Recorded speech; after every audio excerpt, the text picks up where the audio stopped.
The David Pakman Show at davidpakman.com. Welcome to the bonus show. I previously praised the decision by CVS pharmacies to stop selling cigarettes. CVS made this play to get more into the promotion of human health. These minute clinics that they have where you can get not only get your flu shots, but I think they also have like nurses on site where you can do maybe some minor like medical consultations with them. In any case, they're going in the direction of being more about promoting health. And you can't really promote health and sell cigarettes. And they made the correct decision to stop selling cigarettes. At this point, I think it's been a couple years. CVS Health said Sunday that it had agreed to buy Aetna for about $69 billion in a deal that would be a gigantic deal because of what it would do to the nation's healthcare industry.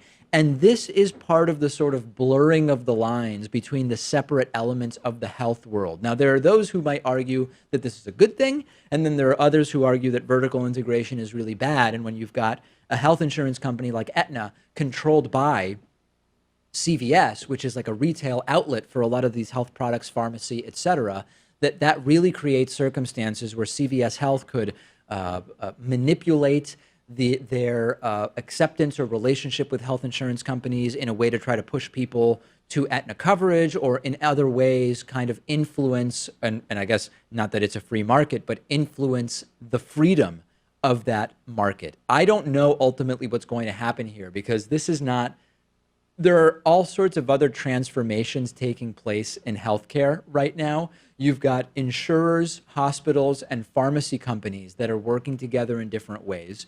You've got the potential shakeup, still, I guess, the Republicans want to shake it up, Obamacare.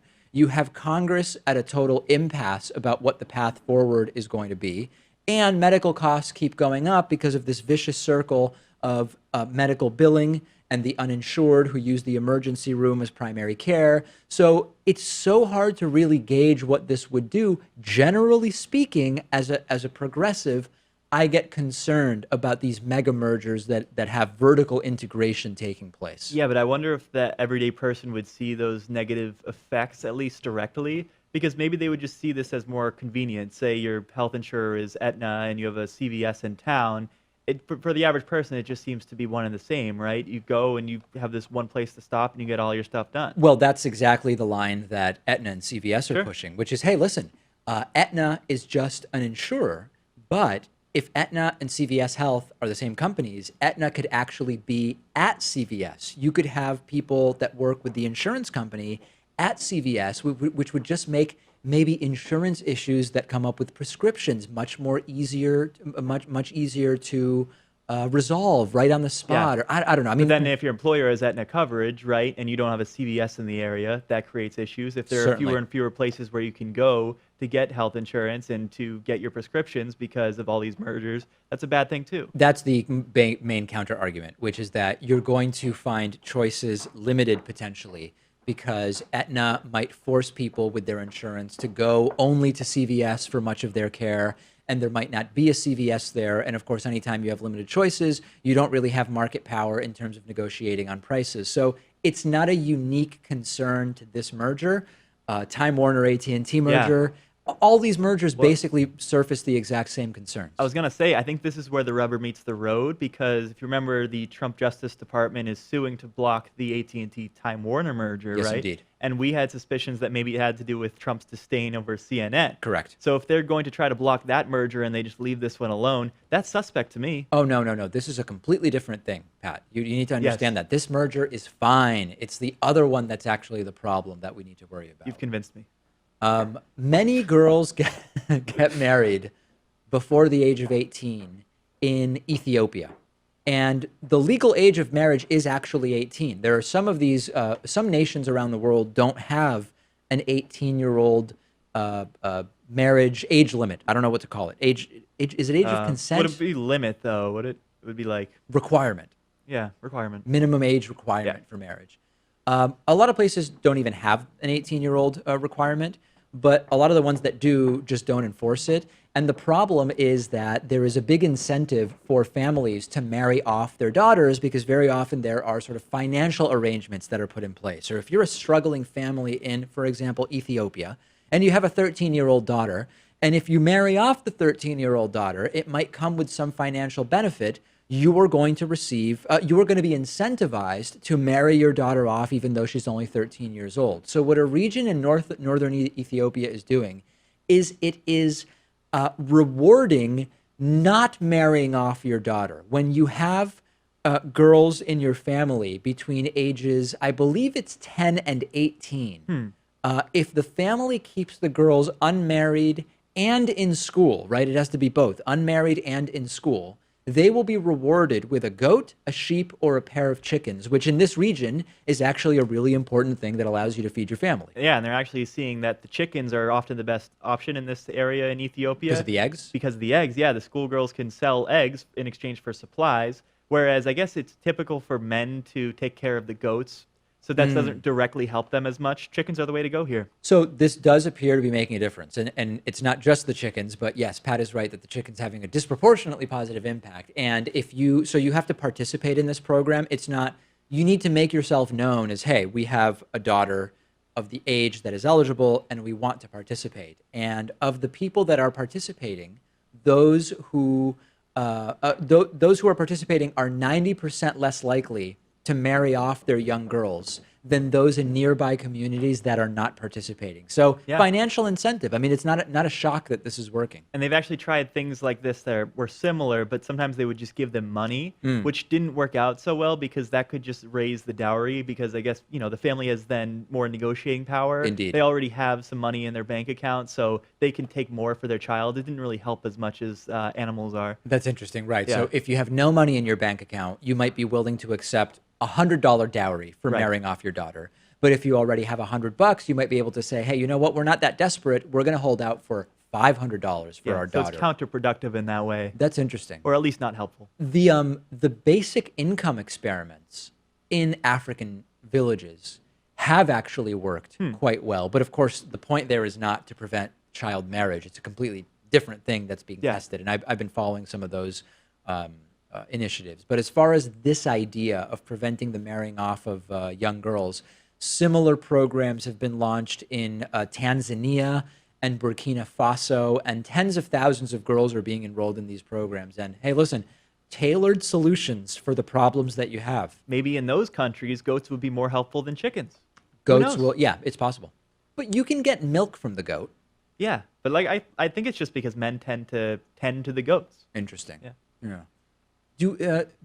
No, obviously goats don't lay eggs, but what else can you get from the goat? I mean, other than the meat, just the milk, and you can make goat cheese. What more do you want from this guy? Yeah, I know, that's true. Yeah, absolutely. Now, if you were in in situations like that, would you still be vegan? Probably not, No, right? I mean, if it wasn't practical for me to be vegan, if I had to survive and I had limited resources, you got to do what you got to do. Hey, that's the story of Homo sapiens, isn't it? But I live like walking distance to a grocery store, so I'm okay. Yep, plenty of quinoa and lentils, and fortunately right now there's not a run on lentils. That would be a big deal, actually. That would be a huge, huge problem. Amazon CEO Jeff Bezos had a 2-day period during which he was the world's only centibillionaire, meaning that he had over did I say, billionaire, not millionaire. He had over $100 billion in net worth.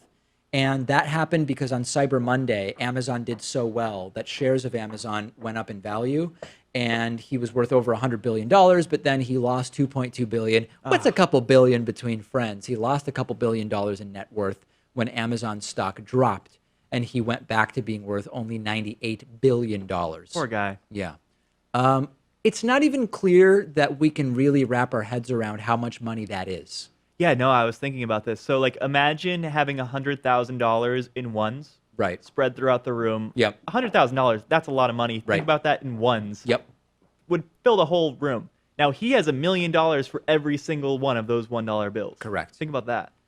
You think he even has a grasp of how much money he has? Like, what is it? And again, a lot of this is tied up in Amazon stock, so he doesn't really have it until he sells the stock, which would drop the value if Jeff Bezos starts, very quickly divesting from his own company stock. But what does it even mean to him? Do you think his conception of it could not possibly be different between having 50 billion and 100 billion, right? Right. I mean, after the first billion, what can you really do with that money? Like, what's Yeah. the largest house you can buy? Maybe it's worth $100 million.